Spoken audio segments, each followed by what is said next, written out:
Preview. Hi guys! Welcome to Solita's Kitchen and this is my first cooking vlog. Magluluto tayo ngayon ng Indian buttered chicken requested by my wife. This will be our dinner for tonight. So, what are you waiting for? Tara, magluto tayo. So, ito yung mga ingredients natin. Meron tayong tomato. Meron tayong butter. Meron tayong sunflower seeds. Meron tayong ginger. Salt and pepper. Chili powder. Onion. Garlic. And boneless chicken tayo. Ito muna yung gagawin natin. Siyempre, kakat muna natin yung onion.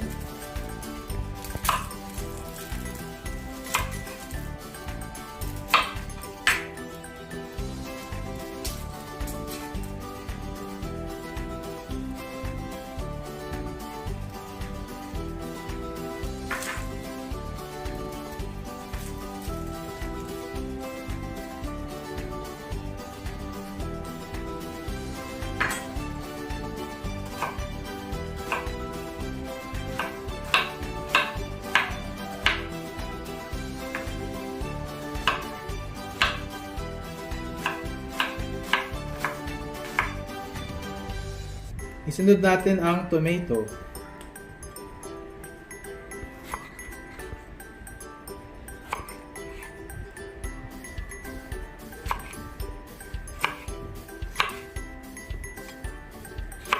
Huwag yung tatanggalin yung buto kasi para yung katas. And next step, ipupuree natin yung ginger and garlic para pang-marinate natin sa chicken thigh. For marinate ng chicken thigh, kailangan natin lagyan ng puree na ginger. After that, lagyan natin ng garlic. And then, nalagyan natin ng red chili powder.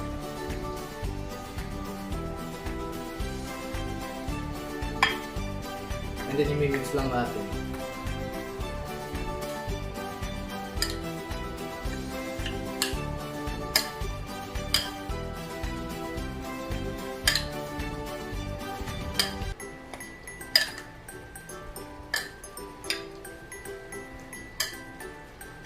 Lagyan natin ng salt and pepper.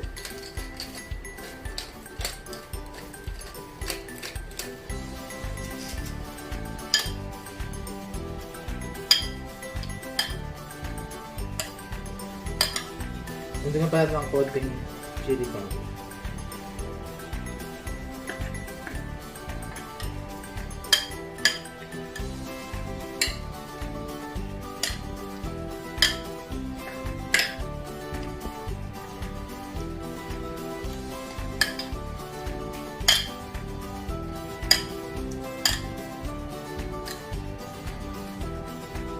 So pag nahalo nyo na mabuti, let's go fry and cook it.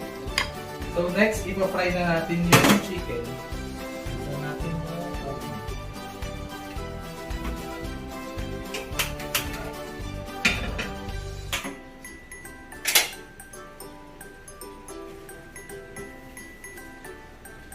lagyan natin ng oil.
So, hintayin lang natin siya ma-fry and then lulutuin natin yung sauce niya.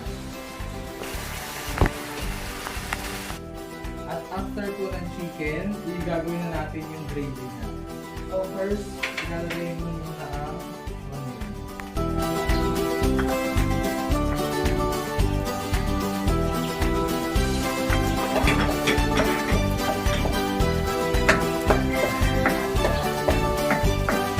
Hintayin siya mag-translucent pag nilagay yung ingredients.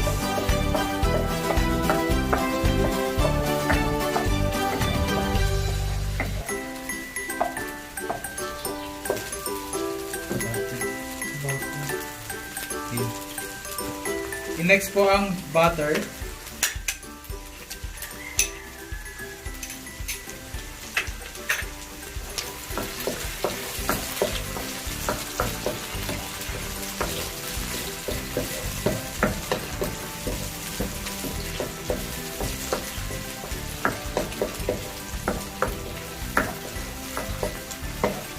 After ng butter, tomato.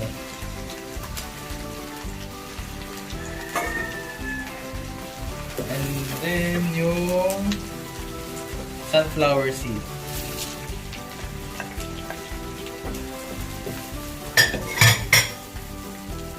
Lagyan din natin siya ng sukan.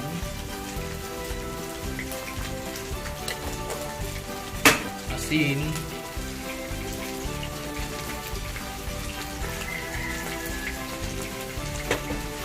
At ng suka.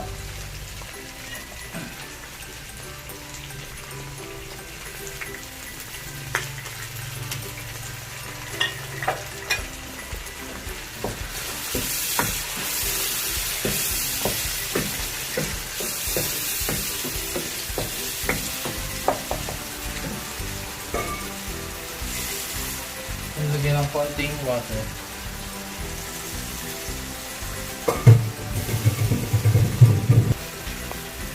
And after yan, hinaan lang yung apoy and then takpan.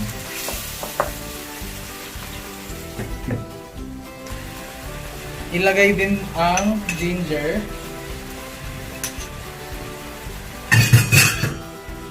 and garlic paste.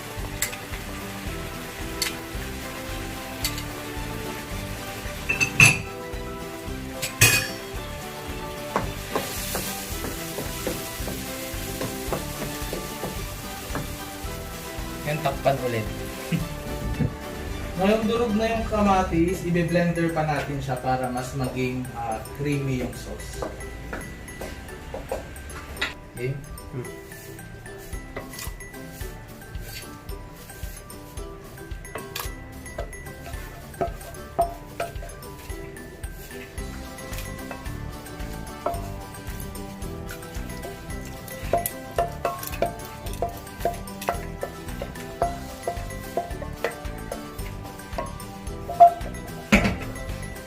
So after siya i-blender, ganda dapat yung yung texture niya. So ibabalik natin siya.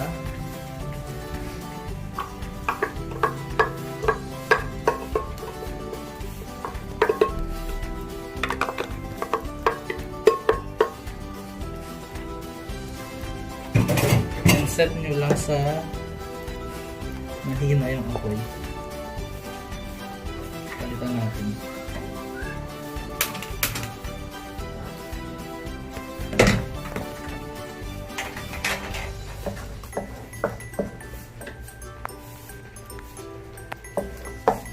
After that, lagay nyo na yung butter.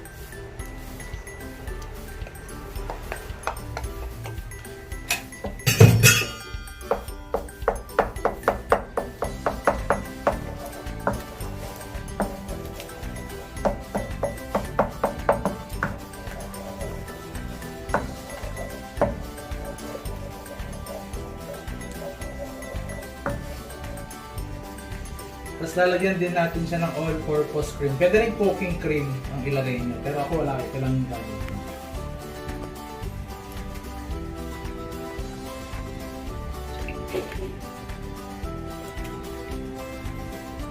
Saluin nyo lang.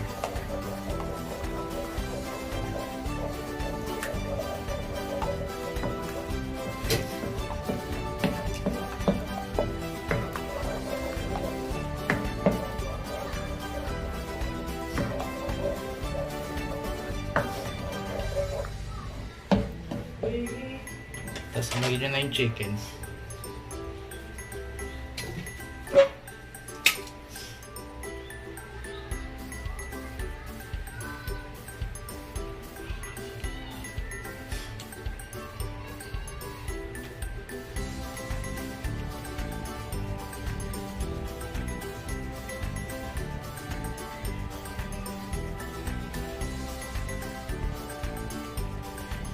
Yan. So, lagyan nyo lang yung chicken, tapos pakuluan nyo lang ng konti.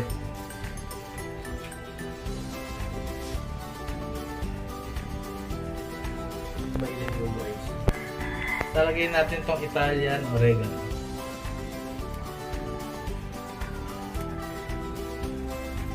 A few inches later. Ito na guys ang ating Indian butter chicken. Pwede rin siyang i-partner sa rice and bread, pero mas masarap to sa rice.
So ayun guys, so if you like my video, don't forget to click subscribe, share, comment, and hit the bell button for more updates.